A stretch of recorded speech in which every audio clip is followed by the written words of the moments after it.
My self Bharat Sharma, biology lecturer, Sarvodaya science campus Mahua. हम plant water relation के topic को discuss कर रहे थे। ये लेक्चर नंबर 4 है। हम इसमें देख रहे थे कुछ फोर्स के बारे में, कुछ दाब के बारे में। तो उसके अंतर्गत हमारा चल रहा था एक परासरण दाब। परासरण दाब को बोलते हैं हम ऑस्मैटिक प्रेशर, ऑस्मैटिक प्रेशर, और इसे शॉर्ट में कहा जाता है ओपी। ओपी से हम इसको व्यक्त करते हैं, ओपी बोलते हैं इसके लिए। तो देखो, परासरण दाब के लिए मैंने कहा कि परासरण दाब जो है उसकी डेफिनेशन मैंने पिछले लेक्चर में बताई थी। परासरण दाब क्या हो, मान लो मैंने कहा कि एक हम बीकर लेते हैं, उसके अंदर हम एक अति पराश्रयी विलयन भरते हैं। बीकर के नीचे हम लगाते हैं अर्धपारगम्य झिल्ली, ये अर्धपारगम्य झिल्ली लगाई, और इसके अंदर हमने भर दिया अति पराश्रयी विलयन। और इस अति पराश्रयी विलयन जो है ये यानी इट मीन्स गाढ़ा घोल भर दिया।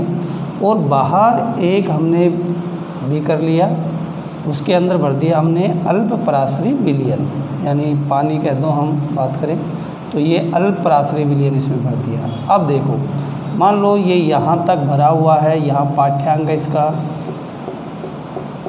यहाँ तक भरा हुआ है। अब होगा क्या, परासरण का नियम क्या करेगा कि जल जो होगा वो अपनी अधिक मात्रा से कम मात्रा की ओर जाएगा, अल्प पराश्रयी विलयन से अति पराश्रयी विलयन की ओर जाएगा। क्योंकि अल्प पराश्रयी विलयन में किसकी मात्रा ज़्यादा है, जल की मात्रा अधिक है, और अति पराश्रयी विलयन में किसकी मात्रा कम है, जल की मात्रा कम है। और परासरण का नियम क्या कहता है कि जल हमेशा अपनी अधिक मात्रा से अर्धपारगम्य झिल्ली में होकर किधर की ओर जाता है, कम मात्रा की ओर। तो जल कहाँ जाएगा, फ्लास्क के अंदर जाएगा। तो फ्लास्क में जब जल जाएगा तो फ्लास्क के अंदर इसकी जो होगी मात्रा बढ़ेगी, पाठ्यांक ऊपर की तरफ बढ़ेगा। लेकिन ये तो परासरण के नियम से होगा। लेकिन मान लो हम यहाँ से एक दाब डालें और वो दाब जो है इस पाठ्यांक को अपनी पुरानी स्थिति पे रखने का प्रयास करें, इसको बढ़ने ना दें। इसका मतलब ये दाब क्या करेगा भाई, ये दाब जो है इस जल को अंदर आने से रोकेगा, सीधी सी बात है। तो वो दाब जो होगा उसे बोलते हैं परासरण दाब। ये परासरण दाब है। तो हमारे पास डेफिनेशन आ गई कि एक ऐसा दाब, वह दाब जो जल को अल्प पराश्रयी विलयन से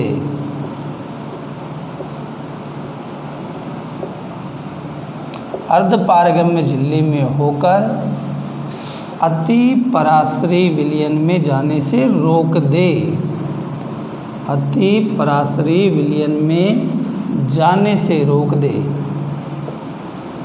रोक दे, उस दाब को बोलते हैं परासरण दाब। डेफिनेशन एक ही आ गई। दूसरी डेफिनेशन में सोचें तो एक ऐसा दाब यानी वह दाब जो जल को, अब देखो इसको आप एक विलयन मान लो, इसको दूसरा विलयन मान लो। तो जो जल को एक विलयन से अर्धपारगम्य झिल्ली में होकर दूसरे विलयन में जाने से क्या कर दे, रोक दे, दूसरे विलयन में जाने से रोक दे। रोकने का काम कर रहा है दाब, ऊपर नहीं आने देगा इसको। तो ऐसे दाब को कौन सा दाब बोलेंगे, परासरण दाब। क्लियर बात है। यानी ये जितना परासरण से ऊपर जाएगा दाब उसके भी अपोजिट क्रम में लगेगा। तो उस दाब को कौन सा दाब कहते हैं हम, परासरण दाब। ये दो डेफिनेशन हमारे सामने आ गई। या इस पे और डेफिनेशन बनाना चाहे तो जो बाहरी विलयन को जो है अर्धपारगम्य झिल्ली में होकर अंदर जाने से रोक दे तो उसे परासरण दाब कह सकते हैं। अब परासरण दाब जो होता है, ओपी जो होता है, इसके लिए कहा जाता है कि ओपी जो होता है वो विलेय की सांद्रता के समानुपाती होता है। विलेय कंसंट्रेशन ऑफ सोल्यूट, विलेय की सांद्रता के समानुपाती होता है। इट मीन्स ये है कि जैसे जैसे विलेय की मात्रा बढ़ेगी, विलेय की मात्रा जो है वो बढ़ेगी, वैसे वैसे ओपी का मान भी क्या होगा, बढ़ेगा। क्लियर बात है। ओपी किसके समानुपाती है, विलेय की सांद्रता के। इट मीन्स अब मैं सोचूं कि एक शुद्ध जल है यानी विलायक है। अब आप जानते हो कि शुद्ध जल या विलायक के अंदर जल के जो है विलायक, शुद्ध जल या विलायक होता है उसमें विलेय की मात्रा क्या होती है, 0। और ओपी किसके समानुपाती है, विलेय की सांद्रता के। तो शुद्ध जल या विलायक का ओपी क्या होगा भाई, इसका ओपी आएगा 0। तो शुद्ध जल का ओपी क्या होता है? शून्य। क्लियर बात है। एक बात मान लो किसी शुद्ध जल के अंदर आपने विलेय मिला दिया, तो अब क्या बन गया? वो शुद्ध जल विलियन बन गया। अब विलियन का ओपी कहें तो विलियन का ओपी इस शुद्ध जल की तुलना में क्या होगा? अधिक होगा। क्लियर बात है। यानी इसका मतलब हम कहें कि जैसे जैसे हम जल के अंदर विलेय मिलाते जाएंगे वैसे वैसे किसका मान बढ़ेगा? ओपी का मान बढ़ेगा। अब देखो ओपी मापने का एक यंत्र बनाया पेफर नाम के वैज्ञानिक ने। उस यंत्र का नाम होता है ओस्मोमीटर। ओस्मोमीटर। और ये बनाया किसने? एक वैज्ञानिक थे, भाई पेफर के द्वारा बनाया गया। इनके द्वारा इस यंत्र का निर्माण किया गया जिसके द्वारा पराशर दाब को मापा जाता है। क्लियर बात है। तो कौन से इंस्ट्रूमेंट के द्वारा? ओस्मोमीटर के द्वारा ओपी को नापा जाता है। नेक्स्ट बात करें इस कॉन्सेप्ट की और बात करना चाहे। एक प्लांट के अंदर पत्तियों में, आप जानते हो पत्तियों में भोजन का निर्माण होता है, तो पत्तियों का ओपी जो होगा वो ज़्यादा होगा और जड़ों का ओपी होगा वो क्या होगा? कम होगा, क्योंकि जड़ों में जल आता है। तो पत्तियों का ओपी तो क्या होगा? अधिक होगा और जड़ों का ओपी क्या होगा? कम होगा। यदि हम प्लांटों की बात करें तो जो लवणोद्भिद पौधे होते हैं, हेलोफाइट्स, जो लवणीय जल में उगते हैं दलदलीय स्थानों में, हेलोफाइट्स जो हैं, इन हेलोफाइट का ओपी सर्वाधिक होगा। उससे कम होगा जीरोफाइट का, मरुद्भिद पौधों का, जो रेगिस्तानी इलाकों में उगते हैं, उनका ओपी इनसे कम होगा, जीरोफाइट का। इससे कम ओपी होगा समोद्भिद का, मीजोफाइट का। और उससे कम ओपी होगा जलोद्भिद का, हाइड्रोफाइट का। तो ये तो ओपी कंडीशन थी। सीधी सी बात है, जलीय पौधे जो है जल में उगते हैं तो उनमें जल की मात्रा ज़्यादा होगी, विलेय की मात्रा कम होगी, तो उनका ओपी क्या होगा? कम होगा। उससे ज़्यादा समोद्भिद का होगा, उससे ज़्यादा मरुद्भिद का होगा, सबसे ज़्यादा किसका होगा? लवणोद्भिद का। क्लियर बात है। तो सबसे ज़्यादा ओपी किसका होगा? लवणोद्भिद का, उससे कम मरुद्भिद का, उससे कम समोद्भिद का और उससे कम जलोद्भिद का। क्लियर है ये कंडीशन। तो ये तो ओपी के बारे में हो गया। अब देखो ओपी की यदि हम और बात करें तो हमें मालूम है कि एक विलायक का ओपी तो क्या होता है? शुद्ध विलायक या विलायक जो है उसका ओपी क्या होता है? शून्य होता है। विलियन का ओपी क्या होता है? ज़्यादा होता है। सही बात है। विलियन का ओपी अधिक होएगा। अब देखो आप कंडीशन की बात करो, मान लो एक बीकर के अंदर शुद्ध जल है, विलायक है। क्लियर बात है। एक दूसरे बीकर के अंदर विलियन है। विलियन मतलब विलायक प्लस विलेय। अब इस कंडीशन में देखो, इसमें विलेय की मात्रा है, ज़्यादा है, इसमें विलेय की मात्रा नहीं है, शून्य है। क्लियर बात है। आप ये जानते हो कि विलेय के समानुपाती ओपी होता है, तो इसका ओपी का मान क्या होगा? शून्य होगा। इसका ओपी का मान क्या होगा? कुछ ना कुछ होगा, जितना विलेय की मात्रा उसके अनुसार होगा। अब इन दोनों को हम अर्धपारगम झिल्ली से जोड़ दें तो पराशर का नियम क्या कहता है वो याद करो कि जल किधर से किधर जाता है? अपनी अधिक मात्रा से कम मात्रा की ओर। यहाँ शुद्ध जल के अंदर जल की मात्रा ज़्यादा है, यहाँ जल की मात्रा कम है, तो जल किधर से किधर जाएगा? शुद्ध जल से विलयन की तरफ जाएगा, यूँ जाएगा पराशर के नियम से। अब आप देखो इस नियम से देखें तो ओपी के नियम से देखो तो ओपी के नियम से जल किधर से किधर जा रहा है? ओपी के नियम से यदि हम सोचें तो ओपी के नियम से जल जो होता है वो हमेशा किधर से किधर जाता है? जल का गमन किधर से किधर होगा? कम ओपी से अधिक ओपी की ओर। कम ओपी का मतलब जिसमें विलय की मात्रा कम हो, यानी पतला विलयन, और अधिक ओपी का मतलब कौन सा विलयन? गाढ़ा विलयन। तो जल किधर से किधर जाता है भैया ओपी के अनुसार? कम ओपी से अधिक ओपी की ओर। ये ध्यान रखना हमेशा। जल किधर से किधर जाता है? पतले से गाढ़े की तरफ। पतले का ओपी क्या होता है? कम। क्यों? क्योंकि उसमें विलय की मात्रा क्या होती है? कम। सही बात है। और गाढ़े के अंदर विलय की मात्रा क्या होती है? ज़्यादा, इसलिए इसका ओपी क्या होगा? ज़्यादा। सही बात है। तो जल का गमन किधर से किधर होगा? कम ओपी से अधिक ओपी की ओर। ये दो ओपी के कॉन्सेप्ट पराशर दाब के बारे में आ गया समझ में। अब हम नेक्स्ट बात करते हैं। अगला दाब है हमारे पास में, जो नेक्स्ट प्रेशर है वो है स्पीत दाब, ट्रिगर प्रेशर, टीपी। स्पीत दाब के बारे में बात करें हम। स्फीत दाब, स्फीत का मतलब होता है फूला हुआ। स्फीत दाब इसको बोलते हैं ट्रिगर प्रेशर,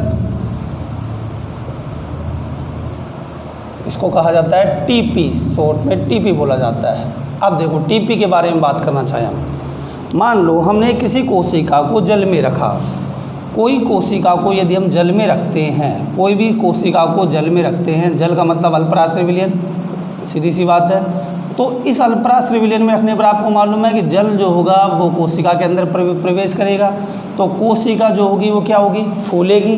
तो कोशिका कौन सी अवस्था में आ जाएगी, स्फीत अवस्था में, सही बात है, फूल जाएगी स्फीत अवस्था में। अब जब मान लो कोशिका स्फीत हो रही है, भाई इस कोशिका के अंदर लगातार जल इसके रिक्तिका के अंदर प्रवेश हुआ है, तो कोशिका जो फूलेगी, तो उस फूलने के दौरान ये इसका आकार बढ़ेगा। आकार जब बढ़ेगा तो ये क्या करेगा, ये इसके ऊपर दाब डालेगा कोशिका द्रव पर। कोशिका द्रव किस पर डालेगी, कोशिका झिल्ली पर, और कोशिका झिल्ली किस पर दाब डालेगा, कोशिका भित्ति पर, यानी रिक्तिका थी, रिक्तिका का रस था उसमें जल गया, रिक्तिका के रस में। तो रिक्तिका का रस की वजह से रिक्तिका के ऊपर आपको मालूम है टोनोप्लास्ट का आवरण कराता है, रिक्तिका की झिल्ली टोनोप्लास्ट कराती है। तो रिक्तिका के रस ने किस पर दाब डाला, टोनोप्लास्ट पर। टोनोप्लास्ट ने किस पर दाब डाला, कोशिका द्रव्य पर। कोशिका द्रव्य ने किस पर दाब डाला, कोशिका झिल्ली पर। और कोशिका झिल्ली ने किस पर दाब डाला, कोशिका भित्ति पर। ये दाब चला फूलने पर, अंदर से फूल रही है बाहर की तरफ। तो ये वाला जो दाब होगा ना, इस दाब को बोलेंगे हम कौन सा दाब, अपकेंद्री क्रम में। कौन से क्रम में, अपकेंद्री क्रम में हो रहा है, तो अपकेंद्री दाब लग रहा है ये बाहर की तरफ। तो मैं सीधा सा बोलूँ इस परिभाषा को, या तो ऐसा बोल दूँ कि रिक्तिका के रस के द्वारा जल का प्रवेश करने पर, कोशिका को जल में रखने पर जल प्रवेश होता है, जिससे रिक्तिका रस की मात्रा बढ़ती है, जो टोनोप्लास्ट पर, टोनोप्लास्ट कोशिका द्रव पर, कोशिका द्रव कोशिका झिल्ली पर, और कोशिका झिल्ली कोशिका भित्ति पर दाब डालती है। उस दाब को कौन सा दाब बोलते हैं, स्फीत दाब। या सिंपल सी परिभाषा बोलना चाहूँ डायरेक्ट, कि टोनोप्लास्ट के द्वारा कोशिका भित्ति पर डाला गया दाब, टोनोप्लास्ट के द्वारा, बीच के स्टेप हैं लेकिन हम यहाँ बीच के स्टेपों को बीच में गायब कर रहे हैं। सीधी बोलना चाहिए तो टोनोप्लास्ट के द्वारा कोशिका भित्ति पर डाला गया दाब, उस दाब को कौन सा दाब कहा जाता है, स्फीत दाब, ट्रिगर प्रेशर के नाम से जाना जाता है। तो ये स्फीत दाब था, इसको टीपी से इंडिकेट करते हैं। कब होएगा ये, जब कोशिका में जल प्रवेश करेगा उस कंडीशन पे टीपी उत्पन्न होगा। क्लियर बात है। अब एक दूसरा कॉन्सेप्ट, एक चीज़ और सोच लो, स्लथ कोशिका है। स्लथ का मतलब होता है पिचकी हुई कोशिका। अब मान लो आप जानते हो कि पिचकी हुई कोशिका है, तो पिचकी हुई कोशिका के अंदर तो रिक्तिका रस कम है, तो वो इस पर प्रेशर क्या डालेगा, कम डालेगा ना। तो सीधी सी बात है, न्यून डालेगा, नगण्य डालेगा। तो स्लथ कोशिका का टीपी निकालना चाहो आप, तो स्लथ कोशिका का टीपी हमेशा क्या होगा, शून्य होगा। कोई कोशिका पूर्ण स्फीत है, पूरी तरह से फूली हुई है, इससे ज़्यादा फूल नहीं सकती, तो उस कोशिका का टीपी क्या निकल के आएगा, सर्वाधिक, मैक्सिमम। सही बात है, क्योंकि फूलेगी तो दाब डालेगी बाहर की तरफ, अपकेंद्री दाब डालेगी। क्लियर बात है। तो इसका टीपी भी क्या आएगा, मैक्सिमम आएगा। ये कॉन्सेप्ट को आपको ध्यान रखना है, क्योंकि ये विभिन्न दाबों के संबंध के बीच में ये काम आएंगे। तो स्लथ कोशिका है तो सीधी सी बात है, वो बाहर की तरफ कोई प्रेशर डालेगी नहीं, तो उसका टीपी क्या निकल के आएगा, शून्य आएगा। पहले से ही पिचकी हुई पड़ी है तो बाहर की तरफ कोई दाब नहीं होगा। जबकि पूर्ण स्फीत कोशिका है तो उसके अंदर जो द्रव्य जो होगा वो अंदर से दाब डालेगा, तो उसका टीपी भी क्या आएगा, मैक्सिमम। क्लियर बात है। नेक्स्ट कॉन्सेप्ट की बात करें हम, अगला दाब है हमारे पास में भित्ति दाब। अब देखो ये इसी से रिलेटेड कॉन्सेप्ट है, वाल प्रेशर। वाल प्रेशर, वाल प्रेशर को बोलेंगे हम क्या, WP। क्लियर बात है। अब देखो, जब आप ये सोच रहे हो कि जब ये दाब इधर से इधर लग रहा है, तो आपने 11th क्लास में पढ़ा है कि कोशिका भित्ति जो होती है ना, वो दृढ़ होती है। क्लियर बात है। तो ये भित्ति क्या करेगी, ये फूलने का विरोध करेगी। तो जब ये विरोध करेगी तो ये किस पर दाब डालेगी, कोशिका झिल्ली पर। कोशिका झिल्ली किस पर डालेगा, कोशिका द्रव पर, और कोशिका द्रव्य टोनोप्लास्ट पर। ये विरोध करेगी इसका, जितना ये फूलेगी उधर की साइड से इसका विरोध होएगा। तो इस दाब को, यानी मैं क्या बोलूँ कि कोशिका भित्ति के दृढ़ होने की वजह से कोशिका भित्ति किस पर दाब डालेगी भाई, झिल्ली पर। कोशिका झिल्ली किस पर डालेगी, कोशिका द्रव पर, और कोशिका द्रव किस पर दाब डालेगा, टोनोप्लास्ट पर। तो ये जो दाब लग रहा है कोशिका भित्ति के द्वारा टोनोप्लास्ट की ओर, ये कौन से क्रम में चल रहा है, बाहर से अंदर की ओर, यूँ जा रहा है बाहर से अंदर की ओर, तो इसको बोलेंगे अभिकेंद्री दाब। कौन सा दाब? अभिकेंद्री, केंद्र की ओर। तो कोशिका भित्ति के द्वारा टोनोप्लास्ट पर लगाया गया अभिकेंद्री दाब को ही क्या बोलते हैं हम?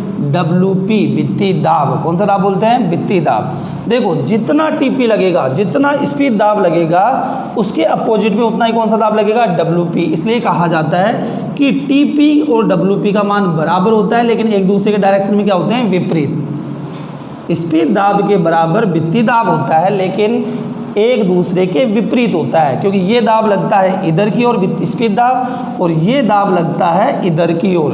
क्लियर बात है?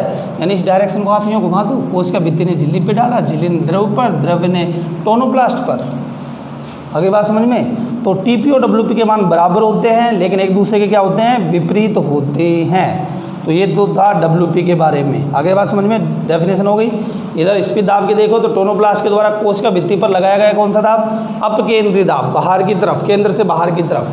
तो टोनोप्लास्ट के द्वारा कोशिका भित्ति पर लगाया गया अपकेंद्री दाब को कौन सा दाब बोलते हैं? स्पीड दाब। इसकी डेफिनेशन देखो, कोशिका भित्ति के द्वारा टोनोप्लास्ट पर लगाया गया अभिकेंद्री दाब को क्या बोलते हैं? वाल प्रेशर या भित्ति दाब। क्लियर कॉन्सेप्ट ये? नेक्स्ट कॉन्सेप्ट की बात करें अब हम। अगला टॉपिक है हमारे पास में विसरण दाब न्यूनता। विसरण दाब न्यूनता।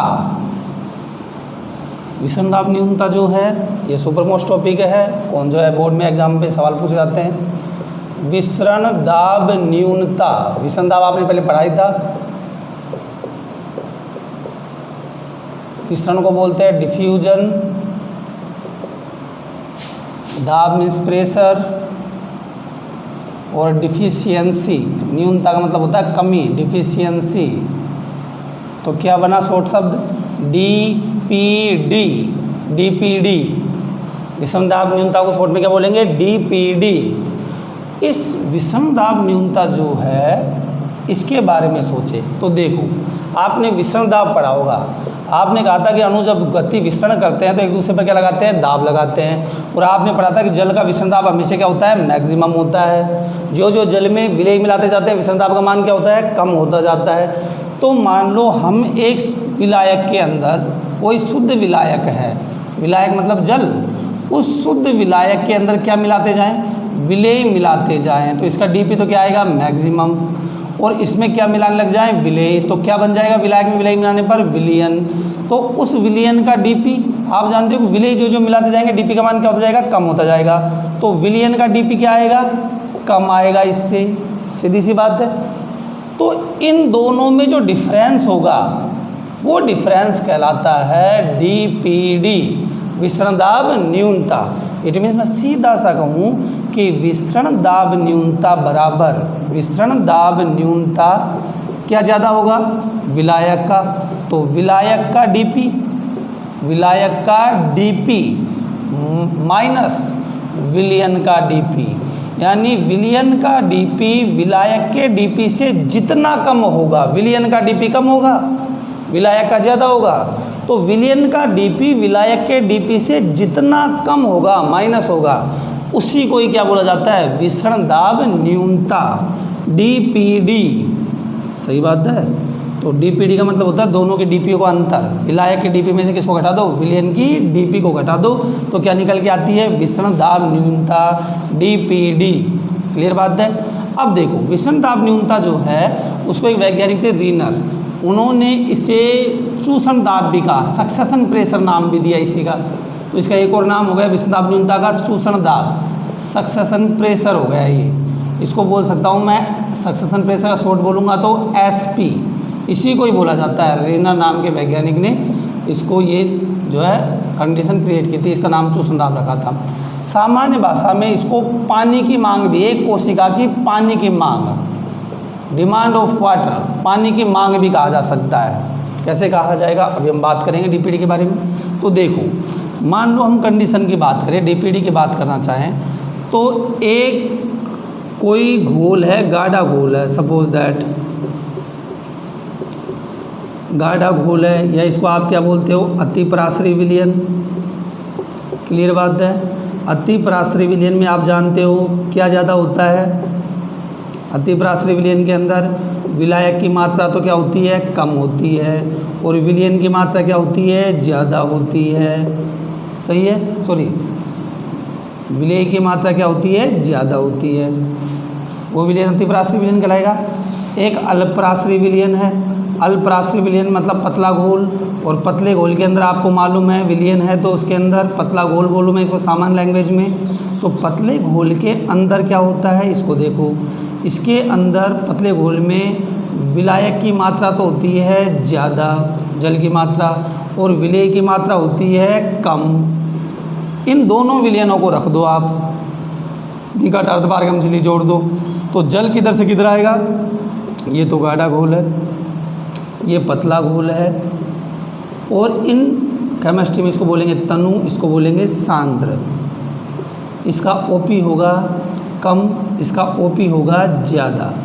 इसका डीपी हमेशा जल का सर्वाधिक होता है, तो इसका डीपी क्या होगा, ज़्यादा, और इसका डीपी क्या होगा, कम। क्लियर बात है।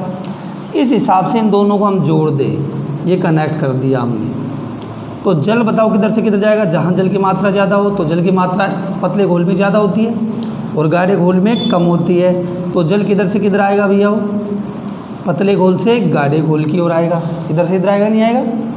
मान लो ये ए है, ये बी है, पतले घोल से गाढ़े घोल की ओर आएगा, कम ओपी से अधिक ओपी की ओर आएगा, अधिक डीपी से कम डीपी की ओर आएगा ये। क्लियर बात है। तो ये कंडीशन क्रिएट हुई। अब इन दोनों का जो डिफरेंस है वो क्या करना आएगा, डीपीडी। क्या कहलाएगा, डीपीडी। क्लियर बात है। विषम दाब न्यूनता। जल कब तक आएगा, जब तक दोनों की साम्यावस्था स्थापित ना हो जाए। क्लियर बात है। तो इन दोनों का डिफरेंस किसके नाम से जाना जाता है, विषम दाब न्यूनता के नाम से जाना जाता है। तो ये कॉन्सेप्ट हुआ। अब डीपीडी के लिए भी वही फॉर्मूला है ओपी का, जैसे कि डीपीडी जो होती है ना वो भी किस पर निर्भर करती है, विलेय की मात्रा पर। डीपीडी जो है वो कंसंट्रेशन ऑफ सोल्यूट पर डिपेंड करती है, यानी इसकी समानुपाती होती है। तो क्या समझ में आया कि शुद्ध जल की डीपीडी हमेशा क्या होगी भैया, शुद्ध जल की डीपीडी। डीपीडी मतलब विषम दाब न्यूनता, या सामान्य भाषा में बोलो तो पानी की मांग। एक शुद्ध जल है, उसकी पानी की मांग आप बताओ, शुद्ध जल को पानी की रिक्वायरमेंट होगी क्या, नहीं होगी, तो उसकी डीपीडी हमेशा क्या आएगी, शून्य आएगी। क्या आएगी, शून्य। एक मान लो गाढ़ा घोल है, एक विलयन है, ये गाढ़ा घोल है, तो उस विलयन की डीपीडी, उसकी पानी की मांग, डीपीडी मतलब पानी की मांग, तो कुछ ना कुछ पानी की मांग होगी ना, तो वो क्या होगी, अधिक होएगी। क्लियर बात है, अधिक होएगी। हम खाना खा ले, खाना खाने के बाद हमारे पेट में मान लो विलेय, भोजन विलेय है, वो चले गया, तो हमें प्यास लगेगी ना, पानी की मांग बढ़ेगी ना। सुबह सुबह भूखे पेट होते हैं तो पानी की मांग नहीं होगी, क्योंकि अंदर पहले से ही जल है। तो इस हिसाब से सोच के देखें हम इसको, तो शुद्ध जल की डीपीडी क्या होगी, शून्य, और विलयन की डीपीडी क्या होगी, ज़्यादा होगी। डीपीडी का मतलब क्या कहना चाह रहा हूँ, पानी की मांग, विलयन की पानी की मांग ज़्यादा होगी। आगे बात समझ में। अब देखो ये हमारे पास कॉन्सेप्ट आ गया। तो मान लो जल किधर से किधर जाता है, एक जल जो है उसकी डीपीडी, एक विलयन है उसकी डीपीडी कम है, डीपीडी कम है, इसका मतलब एक विलयन की ए विलयन है उसकी डीपीडी कम है, कम है, इसका मतलब पानी की मांग भी क्या है, कम है। पानी की मांग कम कब होगी, जब उसमें जल की मात्रा क्या होगी, पहले से ही ज़्यादा होगी। एक विलयन बी है जिसकी डीपीडी ज़्यादा है, इसका मतलब उसकी पानी की मांग, डीपीडी मतलब पानी की मांग, पानी की मांग क्या है उसकी, ज़्यादा है। पानी की मांग ज़्यादा कब होगी, जब उसमें जल की मात्रा क्या होगी, कम होगी।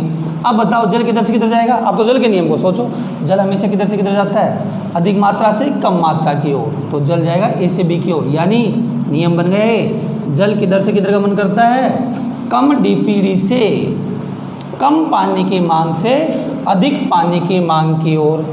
मान लो एक बोतल है आपके पास में और दो बच्चे हैं, उनको प्यास लग रही है, एक को प्यास बहुत ज़्यादा लग रही है, एक को कम लग रही है, तो मैनर्स के अकॉर्डिंग हम क्या करेंगे, जिसको प्यास ज़्यादा लग रही है उसको बोतल पहले दे देंगे, हम बोतल बाद में ले लेंगे, यानी उसकी पानी की मांग ज़्यादा है, दूसरे की पानी की मांग कम है। पानी की मांग तो है लेकिन एक की ज़्यादा है, एक की कम है, तो किसको प्रेफर करना चाहिए, जिसकी पानी की मांग ज़्यादा है। तो जल किधर से किधर जा रहा है, कम पानी की मांग से अधिक पानी की मांग की ओर, कम डीपीडी से अधिक डीपीडी की ओर।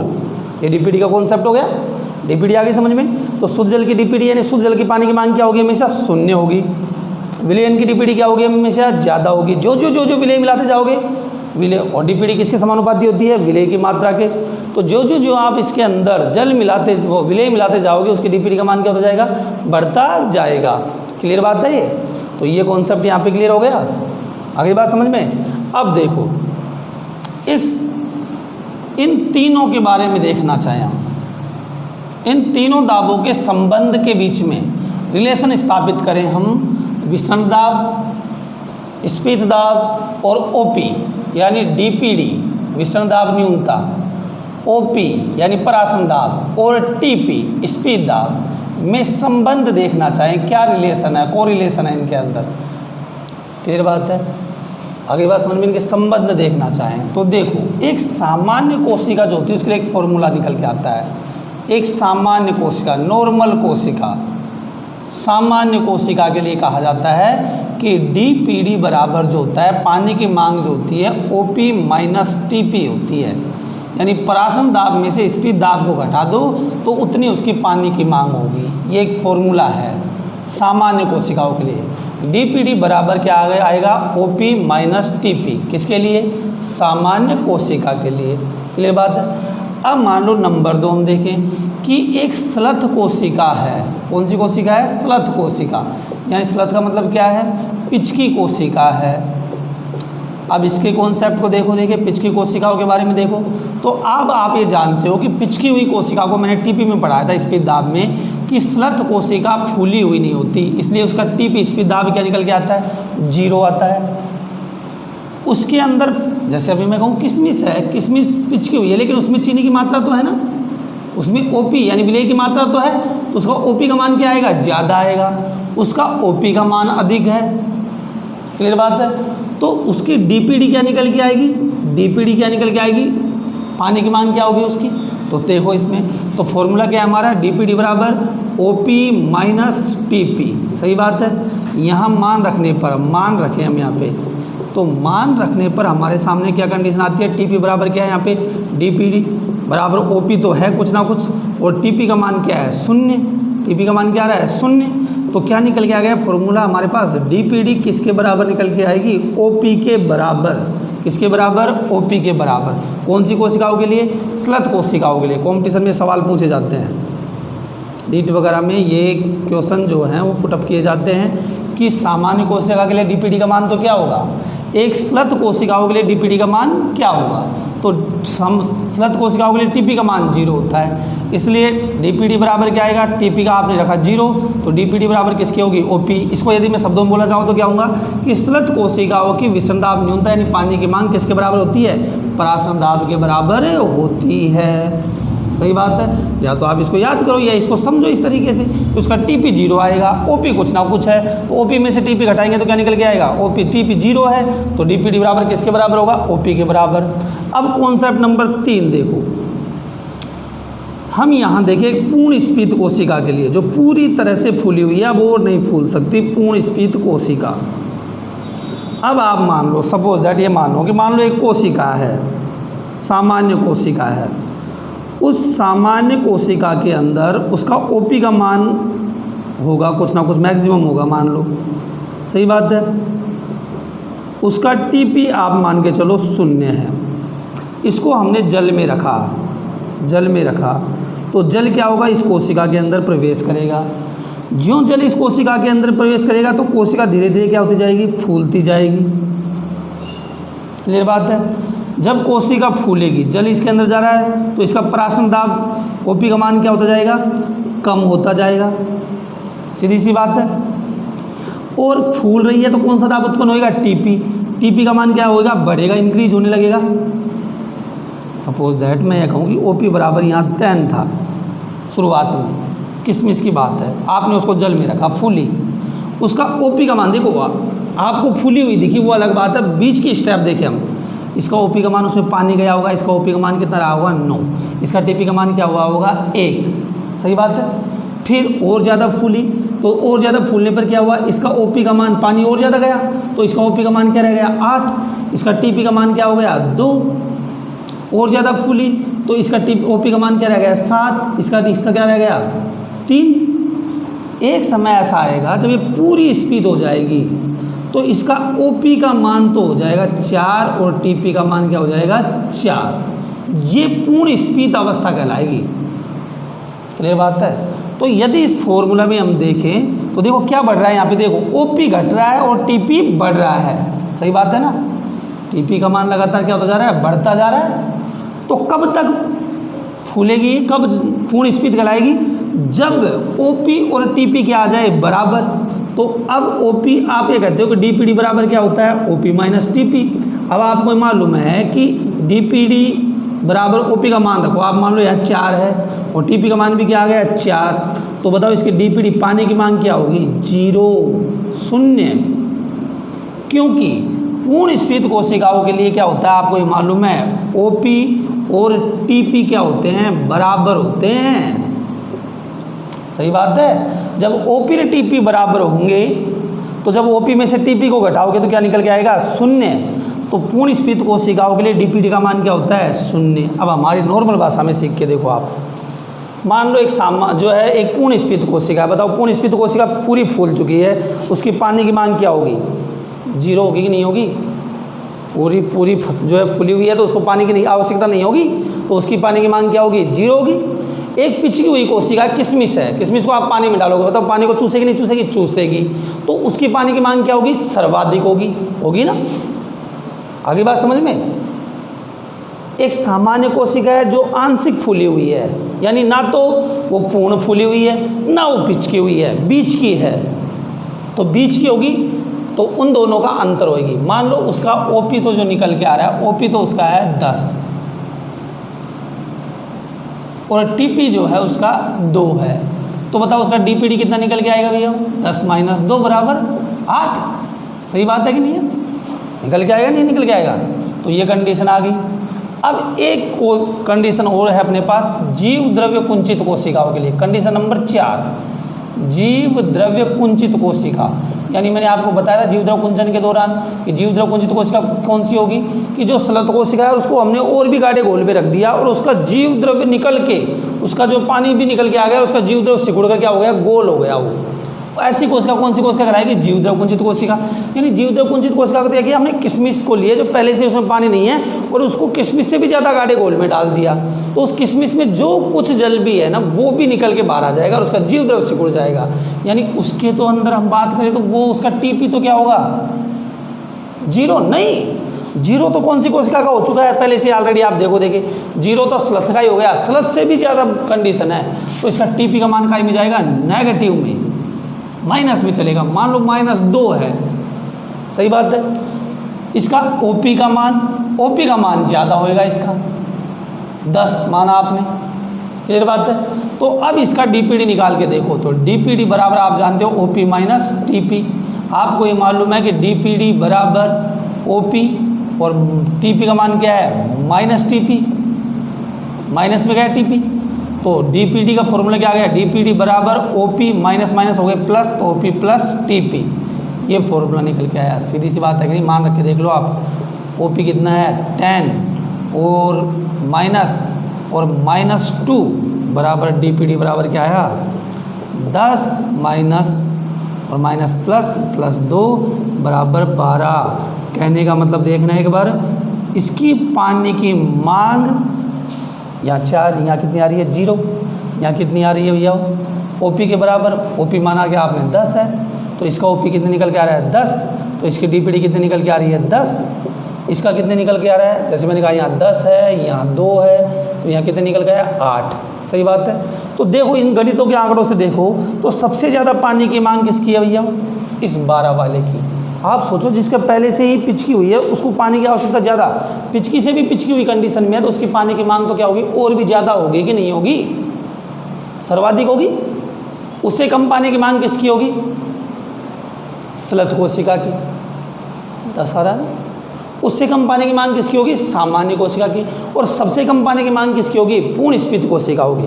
तो पानी की मांग के आधार पर देखो आप यहाँ पे डीपीडी के बेस पे देखो, डीपीडी बराबर पानी की मांग, तो सबसे ज़्यादा पानी की मांग किसकी होगी, जीव द्रव्य कुंचित कोशिका की।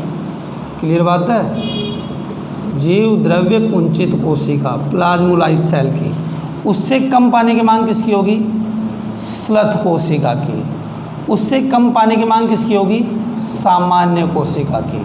और उससे कम पानी की मांग, सबसे कम पानी की मांग किसकी होगी? पूर्ण स्फीत कोशिका की। सही बात है। सबसे ज़्यादा पानी की मांग जीवद्रव कुंचित कोशिका की होगी, क्योंकि वो इस स्थिति से भी ये स्थिति आ गई इसकी, यूँ वाली। ये तो स्लथ है, और ये क्या है? जीवद्रव कुंचित, जिसका जीवद्रव ही सिकुड़ कर क्या हो गया? गोल हो गया हो। यहाँ तो कोशिका द्रव फैला हुआ है, आगे बात समझ में, तो और भी ज़्यादा सिकुड़ गई है। तो ये कॉन्सेप्ट सा। अब देखो, इसको हमें एक न्यूमेरिकल देखें इसके लिए, तो एक न्यूमेरिकल के हिसाब से सोच के देखें। मान लो एक क्वेश्चन बहुत बार कॉम्पिटिशन में कैसे आते हैं कि माना कि एक कोशिका ए है जिसका ओपी जो है वो 12 है और टीपी का मान 10 है। दूसरी कोशिका बी है जिसका ओपी का मान 15 है और टीपी का मान जो है वो 14 है। क्लियर बात है। अब देखो इस कॉन्सेप्ट में बताओ जल किधर से किधर जाएगा। यहाँ देखिए ओपी के बेस पे देखें तो ओपी के नियम क्या कहता है कि जल हमेशा कम ओपी से अधिक ओपी की ओर जाता है। तो ओपी के बेस पे देखें तो इधर से इधर जाना चाहिए। सही बात है। अब लेकिन यहाँ हमें दो मान दे रखे हैं, तो हमें क्या निकालना पड़ेगा? डीपीडी। और डीपीडी बराबर क्या होता है? OP minus TP. इसका 12 माइनस 10 किया तो कितना निकल के आया? 2। इसका निकाला हमने तो कितना निकल के आया? डीपीडी 1। और डीपीडी के आधार पर जल किधर से किधर जाता है? कम पानी की मांग से अधिक पानी की मांग। तो जल किधर से किधर जाएगा भैया? यहाँ पे बी से ए की ओर। जबकि ओपी के बेस पे देखो तो किधर से किधर जा रहा है? ए से बी की ओर। क्लियर बात है। तो दोनों मान दिए हों तो आपको क्या निकालना पड़ेगा? डीपीडी। फिर डीपीडी के फॉर्मूले से देखना है कि फिर डीपीडी के आधार पर देखना है कि जल किधर से किधर जाता है। डीपीडी के अनुसार कम पानी की मांग से अधिक पानी की मांग की ओर। क्लियर बात है। तो आ गया है समझ में आपके? क्लियर बात। तो ये था हमारे पास डीपीडी के बारे में, ये इनके बीच के रिलेशन थे। तो आपको 4 फॉर्मूले हो गए। सामान्य कोशिकाओं के लिए बराबर डीपीडी बराबर ओपी माइनस टीपी। स्लथ कोशिकाओं के लिए फॉर्मूला आया डीपीडी बराबर ओपी। और पूर्ण स्फीत कोशिकाओं के लिए आया डीपीडी बराबर 0। जीवद्रव कुंचित कोशिकाओं के लिए यदि हम बात करें तो फॉर्मूला निकल के आया OP plus TP. OP plus TP. अगली बात समझ में। तो ये हमारे पास 4 फॉर्मूले निकल के आए। ये तो इनके बीच में एक जो है कंडीशन होगी, इनसे न्यूमेरिकल सोल्व करवा लिए जाते हैं। क्लियर है। तो अब नेक्स्ट टॉपिक में हम जो है इसके बीच में जो रिलेशंस हैं उनके बारे में अध्ययन करेंगे, और ये चैप्टर जो है वो ख़त्म है। तो नेक्स्ट अगले लेक्चर में अगला चैप्टर स्टार्ट करेंगे। आ गए यहाँ तक समझ में कंडीशन? एक और टॉपिक है बस छोटा सा, जल विभव। तो नेक्स्ट लेक्चर में उस जल विभव के बारे में अध्ययन करेंगे। Thank you.